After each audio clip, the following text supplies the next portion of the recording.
Hello everybody, this is Spiral again, doing another shoutcast. Going to be a little bit different this time, not just going to be casting a match and announcing all the exciting things that happened during that match. Instead, we'll be looking at a game that probably some of you have already seen. It's that game Jeremy uploaded of himself, over here on the right, as the Blue Terran versus this Imaretto feller, the Red Zerg down here in the bottom. So what I'm going to do is try and do a little bit more of an instructional video.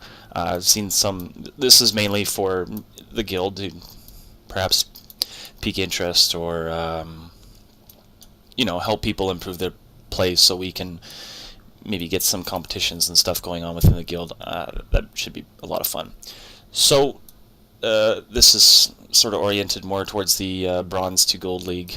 Maybe not much you can glean if you're in Gold League, but anyhow, let me just start the game up and I'll begin. So, I'm going to start sort of from my perspective as a noob. Back when I started Starcraft 1, tried to play online and was absolutely dominated, and then spent, you know, 6 or 7 years playing Warcraft 3, figuring out RTS a little bit, and of course, the biggest thing you need in an RTS is an economy. And in StarCraft 1, I thought the good economy was simply to have one SCV on each mineral, and possibly 1 or 2 or 3 on your geyser. There was only 1 geyser in StarCraft 1. At any rate, this is totally wrong. The key to success in StarCraft is having a large economy, or one of the keys to success is having a large economy. To do that, you need a hell of a lot of workers.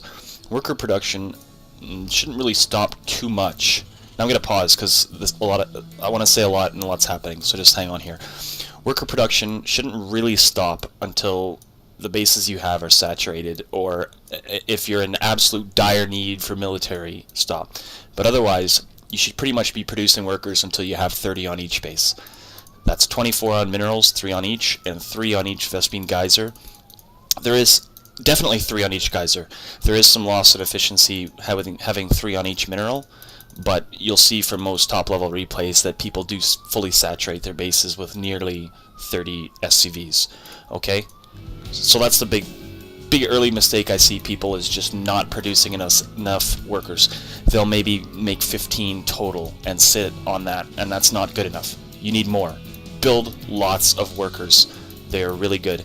And I mean, if you get rushed, workers can attack, man. If you get 6-ling rushed early on, you can use your workers smartly. Obviously, you don't want to lose them, but use their damage smartly to help defend. So, initial scouting is something else that's really important, and it's easy to overlook as a new player. You will see all top-level players sending a drone, or in this case an overlord, although usually you also send a drone, to... he sent his drone up to the top right, which is smart. Overlord to the close base, drone to the base, the opposite direction on the clock. Anyhow, what are you scouting for early, right? You're sending your guy in and you say, okay, let's look at the Terran here. He's got a barracks, a supply depot, and a command center. Yeah. Every Terran you scout ever is going to have these things. You need a barracks to get anything. Go to factory, go to whatever. It's not particularly important. What is important about this, when does he get the barracks? How early is that barracks? That's very important. If it's very early, you can expect to see some Marines in your base. Now, often a Terran's not... Usually they won't rush with Marines. They're not an exceptionally strong early unit out in the open. Usually they sit behind buildings, right? But for a Zerg, you're scouting a Zerg. It's key to know when the spawning pool went up. If your drone gets there and that spawning pool is completed, you can bet your ass there will be 6 Zerglings in your base in about 20-30 seconds, right? In this case, this looks like more of an ordinary, not really an early spawning pool. I think Jeremy's SCV has already been inside the base here. If we just check his vision. No, he hasn't yet. He's chilling at the expansion. So, I'm not sure where he's headed, but it's really a good idea to get a vision of that spawning pool.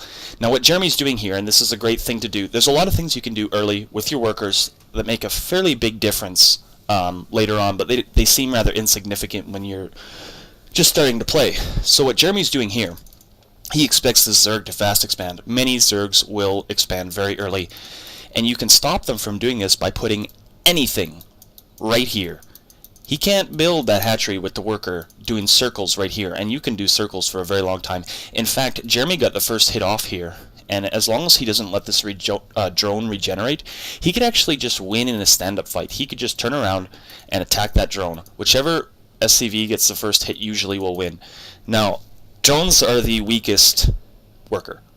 Look at his HP, 40 HP versus 45. The strategy for a Zerg is to do, and this is similar for a Protoss, is to do some damage so that both workers are, you know, half health or so, and then run away and regen your drone and come back and fight some more, or put them back on minerals and bring a new drone. Of course, that doesn't work if you're on the offense. And I'll get into harassing Terrans in a minute here, but definitely having an SCV here to stop the expand going up is a really big deal. It's even more annoying if you build a bunker.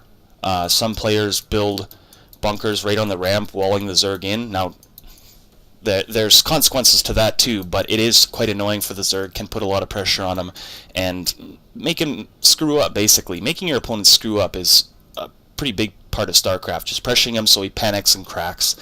And that sort of effect it'll have a greater effect in lower levels of play. Higher players may not panic as much, but low-level players definitely will panic. They'll stop producing whatever if you put pressure on them.